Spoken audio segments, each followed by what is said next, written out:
Hello students, welcome back to YouTube Catalyst channel.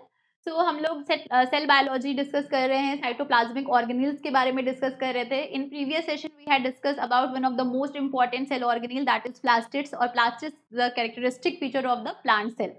ठीक है, हमने पूरा प्लास्टिड्स के बारे में डिस्कस कर लिया। आज हम एक और इंपॉर्टेंट सेल ऑर्गेनिल के बारे में डिस्कस करेंगे, राइबोसोम। वेरी वेरी इंपॉर्टेंट, क्योंकि ये एक ऐसा सेल ऑर्गेनिल है that is present in prokaryotic cell as well as in eukaryotic cell. So let us discuss about the ribosome, one of the most important cell organelle. Protein synthesis, इसको क्या बोलते हैं? Protein factory बोलेंगे। पहली बात, protein factory. Protein synthesis also known as a translation. Protein की जो synthesis हो रही है, इस प्रोसेस को क्या बोलते हैं? ट्रांसलेशन बोलते हैं। देखिए, डीएनए से बनता है आरएनए। आरएनए जो है वो तीन टाइप के होते हैं, एमआरएनए, आरआरएनए और टीआरएनए। फिर इस प्रोसेस को कहते हैं ट्रांसक्रिप्शन। और आरएनए से प्रोटीन का बनना, आरएनए से प्रोटीन का बनना with the help of ribosome. Ribosome की हेल्प से ये जो आरएनए है वो प्रोटीन की सिंथेसिस करते हैं, और इस प्रोसेस को बोलते हैं translation.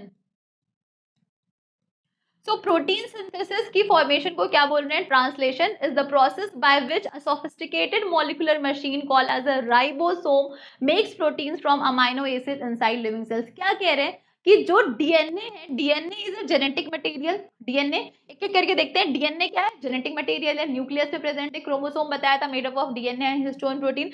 The functional segment of DNA is known as a gene. DNA जो है वो कॉन्टिन्यूसली क्या कर रहा है? रेप्लिकेशन हो रहा है, इसका सेल्फ रेप्लिकेशन है ना, रेप्लिकेशन हो रहा है इसका। डीएनए का रेप्लिकेशन हो रहा है, semi conservative model. DNA replicate कर रहा है, डीएनए से आरएनए बन रहा है। This process is known as transcription. इस प्रोसेस को कहते हैं ट्रांसक्रिप्शन। यूकैरियोटिक के केस में ये कहाँ होगा? डीएनए से आरएनए कहाँ बनेगा? न्यूक्लियस में। आरएनए से प्रोटीन कहाँ बनेगा? साइटोप्लाज्म में। प्रोकैरियोट्स में न्यूक्लियर मेम्ब्रेन नहीं है, तो ट्रांसलेशन या फिर ट्रांसक्रिप्शन दोनों कहाँ हो रहे हैं? एक ही साइटोप्लाज्म में ही हो रहा है। ठीक है, तो डीएनए से आरएनए ट्रांसक्रिप्शन, आरएनए से protein is translation. This whole process is known as central dogma. इसको क्या बोलते हैं? इसको बोलते हैं सेंट्रल डोग्मा। Central dogma. ठीक है, सो जो आरएनए बन रहा है, एमआरएनए, इन एमआरएनए पे राइबोसोम्स आके अटैच हो जाते हैं, और राइबोसोम्स की फिर हेल्प से ये प्रोसेस पॉसिबल हो पाती है, प्रोटीन की formation. That's why this is known as a protein factory. One of the main task carried out by all living cell is the creation of protein. सारी living cells क्या बनाएंगी? Protein बनाएंगी। Both prokaryotic and eukaryotic cells, चाहे वो prokaryote हो चाहे वो eukaryotic cell हो, लिविंग सेल है तो क्या होगा? वो प्रोटीन बनाएंगी, और प्रोटीन विदाउट राइबोसोम्स नहीं बन सकते। तो both prokaryotic and eukaryotic cells contain ribosome which are specialized cell organelles. Ribosome is a complex of, ये एक राइबोन्यूक्लियोप्रोटीन है, मतलब it is a complex of RNA and proteins and is therefore known as a ribonucleoprotein. इसमें RNA present है, rRNA plus इसमें protein present है, that's why it is known as a ribonucleoprotein. And it is composed of two सब units. इसमें दो सब units होती हैं, एक लार्जर सब यूनिट होती है और एक स्मॉलर सब यूनिट होती है। प्रोकैरियोट्स में ये 70S टाइप का होता है, एस स्टैंड फॉर सेप्टेबर्ग यूनिट। ठीक है, सेप्टेबर्ग नाम के एक साइंटिस्ट ने इन सब यूनिट्स को डिस्कवर किया था। So it is compose of two सब units, smaller and larger. Svedberg unit बोलते हैं इसको 70S, और 80S होता है यूकैरियोटिक टाइप में, यूकैरियोटिक सेल्स में। तो राइबोसोम्स की ये लार्जर यूनिट और ये स्मॉलर यूनिट होती है। It help in the formation of protein, और ये राइबोन्यूक्लियोप्रोटीन है क्योंकि ये आरएनए और प्रोटीन से मिलकर बनी है। ठीक है, राइबोसोम की डिस्कवरी किसने करी थी? पैलेट्स ने करी थी। तो इसीलिए राइबोसोम को पैलेट ग्रैन्यूल्स के नाम से भी जाना जाता है। पैलेट नाम के एक साइंटिस्ट ने इसकी डिस्कवरी करी थी, तो इसको पैलेट ग्रैन्यूल भी इसलिए कहा जाता है।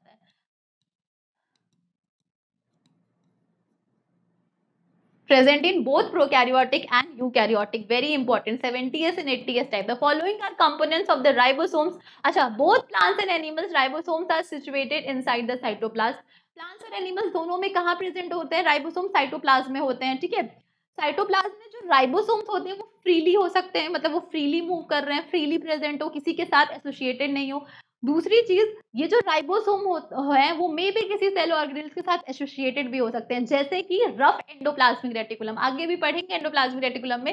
रफ एंडोप्लाज्मिक रेटिकुलम में क्या प्रेजेंट होते हैं, राइबोसोम्स होते हैं, जिनकी वजह से ये रफ अपीयरेंस देते हैं। ठीक है, so they can be dispersed throughout the cytoplasm. Ribosomes are present in prokaryotic 70s and eukaryotic 80s।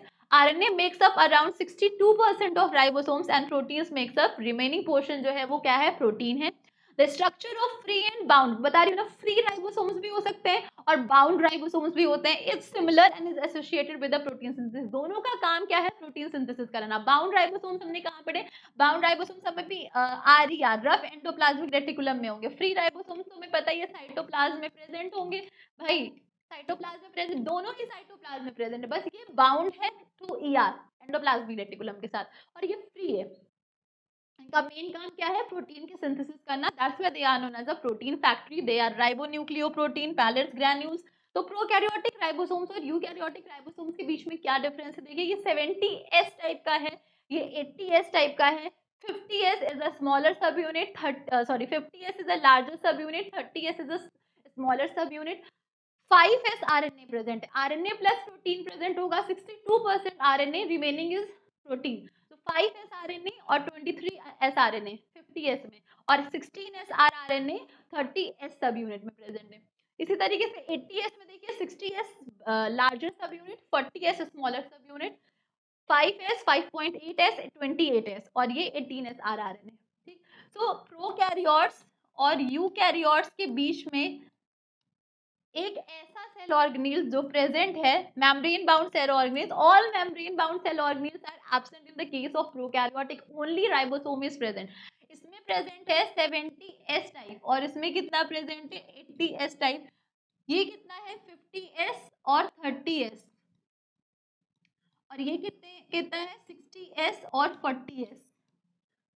50S 50S सब यूनिट में 5S 23S, 5S RRNA, 23S RRNA, 16S RRNA, 18S RRNA, यहाँ 5 हो गया, 5.8 हो गया और 28S RRNA। तो ये बहुत इंपॉर्टेंट है, आपको याद होना चाहिए। तो 62% जो है वो क्या है, RNA है, एंड रिमेनिंग क्या है, प्रोटीन प्रेजेंट होता है। That's why it is known as a, इसको क्या बोल रहे हैं, इसको बोलते हैं ribonucleoprotein, ribo nucleoprotein, protein factory, protein factory, pellets, granule, ये सब इसी के नाम है, पैलेट्स, ग्रैन्यूल्स। राइबो क्यों बोल रहे हैं, क्योंकि इसमें RNA प्लस प्रोटीन से बना हुआ है ये, इस वजह से। Okay, now among the crucial ribosome functions are, कुछ इंपॉर्टेंट फंक्शंस देख लेते हैं crucial ribosome functions. It puts amino acids together to create proteins. Amino acid से ही तो बनेंगे proteins. Monomers for protein is what, amino acid, बहुत सारे अमाइनो एसिड मिलते हैं तब जाके प्रोटीन पॉलीपेप्टाइड चेन बनती है। दो अमाइनो एसिड के बीच के बॉन्ड को पेप्टाइड बॉन्ड बोलते हैं। It puts amino acids together to create proteins which are necessary for biological processes. DNA transcription is the process by which the DNA creates the mRNA. Transcription के process से क्या बनता है, DNA से mRNA का formation होता है, messenger RNA का फॉर्मेशन होता है। For the purpose of protein synthesis, the mRNA is produced in the nucleus and moved to the cytoplasm. Nucleus से ये जो mRNA है वो with the help of certain proteins की हेल्प से ये क्या करते हैं, ट्रांसपोर्ट प्रोटीन की हेल्प से ये साइटोप्लाज्म की तरफ आ जाते हैं। And in the cytoplasm mRNA polymers binds to the ribosomal subunits and after that tRNA makes a protein. So जितने RNA हैं उन सबका काम होता है ट्रांसलेशन की प्रोसेस में हेल्प करना with association with ribosomes. So protein synthesis takes place in ribosomes. Ribosome is the main site where the main part जिसकी हेल्प से क्या हो रहा है, प्रोटीन की सिंथेसिस हो रही है. That's why it is known as a protein factory. The proteins produced by bound ribosomes are transferred outside the cell while the proteins produced in the cytoplasm are used within the cytoplasm. ठीक है, तो ribosome जो होंगे वो क्या होंगे, आपको अभी सीयूटी के लेवल के लिए आपको क्या याद रखना है कि राइबोसोम्स को प्रोटीन फैक्ट्री कहते हैं। ठीक है, उसके बाद राइबोसोम जो है वो राइबोन्यूक्लियोप्रोटीन है। राइबोन्यूक्लियोप्रोटीन इसलिए है क्योंकि इसमें 62% आरएनए है, बाकी रिमेनिंग प्रोटीन है। राइबोसोम एक ऐसे सेल ऑर्गेनील है, बाउंड मेम्ब्रेन बाउंड सेल ऑर्गेनील है, जो प्रोकैरियोट्स में भी प्रेजेंट है, यूकैरियोट्स में भी प्रेजेंट है। डिफरेंस सिर्फ इतना है कि प्रोकैरियोट्स में 70s टाइप का है, यूकैरियोटिक में 80s टाइप का है। दोनों में काम इसका क्या है, प्रोटीन की सिंथेसिस करना, that's why it is known as a protein factory. Okay, तो ये फ्री हो सकते हैं साइटोप्लाज्म में या फिर बाउंड फॉर्म में भी प्रेजेंट होते हैं, जैसे rough endoplasmic reticulum. So ribosome discovered by Palade. तो this is all about the ribosome. Ribosome के बारे में था। Ribosome plant cell, animal cell, bacterial cell सब में प्रेजेंट होगा, प्रोकैरियोट हो चाहे यूकैरियोट हो, सब में प्रेजेंट होगा। ठीक है। ट्रांसक्रिप्शन क्या होता है, डीएनए से आरएनए बनना, आरएनए से प्रोटीन बनने के प्रोसेस को ट्रांसलेशन कहते हैं, सेंट्रल डोग्मा। इसके बारे में डिटेल आपने मॉलिक्यूलर बायोलॉजी में पढ़ा होगा। ठीक है, so this is all about the ribosome. आगे के सेशन में हम और सेल ऑर्गेनेल्स के बारे में डिस्कस करेंगे। तब तक आप लोग पुरानी वीडियोस भी रिवाइज करिए, जिसमें मैंने और बाकी सेल ऑर्गेनेल्स पढ़ाए हैं, और आगे बने रहिए आगे के सेल ऑर्गेनेल्स पढ़ने के लिए। तो आज के सेशन के लिए बस इतना ही। Thank you so much.